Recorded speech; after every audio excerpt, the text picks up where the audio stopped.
Hello, my name is Anish Moy, and I'm going to be talking about A Perfect Day for Banana Fish, which is one of 9 short stories written by J.D. Salinger. So this story takes place at a hotel in Florida near a beach. The main character of the story's name is Seymour Glass. So the story starts off with Seymour's wife, Mrs. Glass, talking to her mother in the hotel. And this is where you really start to see Seymour's mental illness. But I'll get back to that later. So then, after the conversation with her mother, the story cuts to Seymour himself laying on the beach. And there's a girl named Sybil, who's from a totally different family. I believe it's a carpenter family. And she's running along the beach, and her parents don't really realize she's gone. She's running along the beach, and she encounters Seymour. And she asks him if he goes in the water. After a kind of awkward conversation between the two of them, he does go in the water with her, helping her kind of swim and float and leading her toward the waves. And he makes up an animal called a banana fish. And he describes this story about how the banana fish go in the water to eat the bananas. And but they eat so much that they die. And eventually, I mean, they have some fun, but eventually he does something strange, which is kiss her in the foot. And she kind of gets creeped out, which you kind of understand. And they go back to shore, and she runs away from him. And then this is followed by Seymour going into the hotel alone, going to his room, getting a gun out of the bag, and killing himself. Now, banana fish, I believe, can mean different things. In this case, I think he may have made it up simply because it was a fun thing, and he kind of wanted that imagination of a kid again. And maybe that's why he got depressed afterward, because he kind of killed the innocence himself, even though he was trying to mimic that innocence of a child.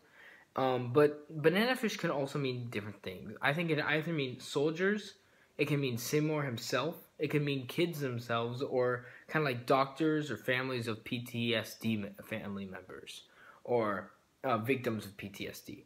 And the reason I say this for soldiers is because with soldiers, they kind of fight in the war. They fight in the war, they're fighting so hard in the war, and they end up getting killed themselves, or they end up getting hurt and maybe dying later on because of this injury. And the reason I think this could be represented as like a banana fish is because the way Seymour describes a banana fish is that it looks for these bananas in the water in these holes and eats so much that they die. And the banana fish pursue the bananas and they want to eat them.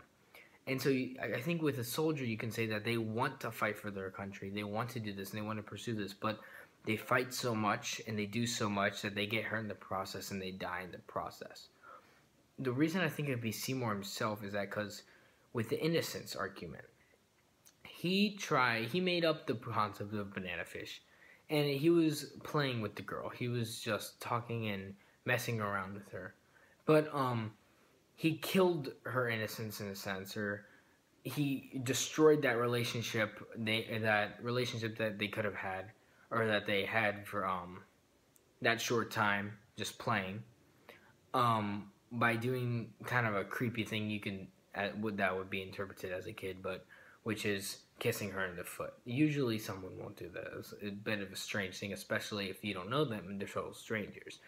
So it may be that how he wants to preserve this innocence, and by making up this story and kind of playing with the girl, but then killed it while doing so, by kissing her in the foot.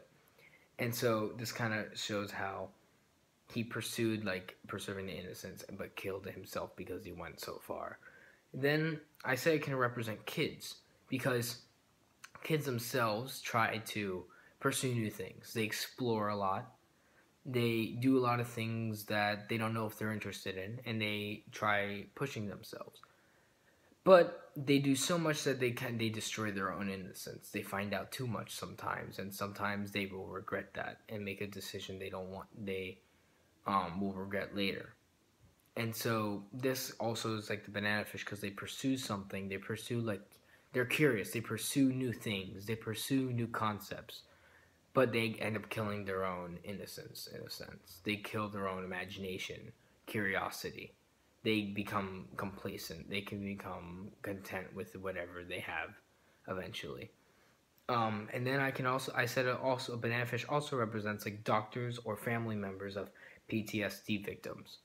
And this is because families and the doctors and people who are close to the victims of war, especially in World War II, were affected greatly by when these soldiers came back, not only alive, but they came back with this mental illness, the post-traumatic stress disorder.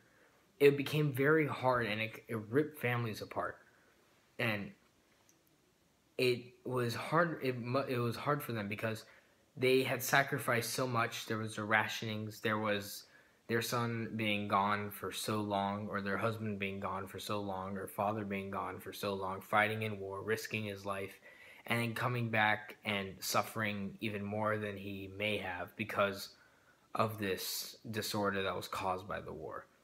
And how it is similar to the soldiers, that they gave up so much for a purpose that they pursued, that they wanted, or not necessarily wanted, but were agreeing with, or that they allowed, and ended up being hurt in the process, even though there was a positive result of them getting what they wanted.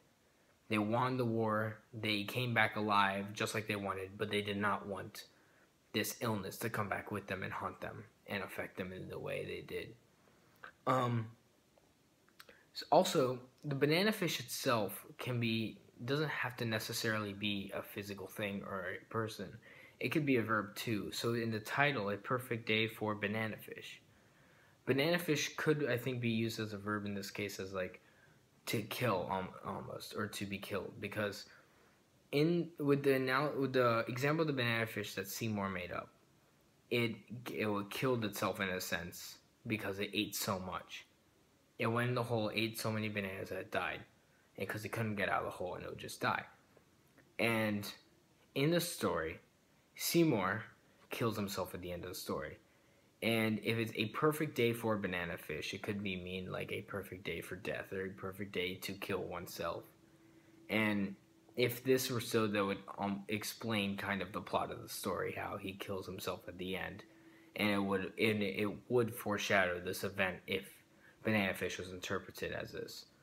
Now, I'll tell you the theme for the story is mental illness, like PTSD, the post-traumatic stress disorder. And this connects this story to a lot of other Salinger stories. A lot of Salinger stories have to do with this mental illness. Esme had to do with mental illness with Sergeant X at the end.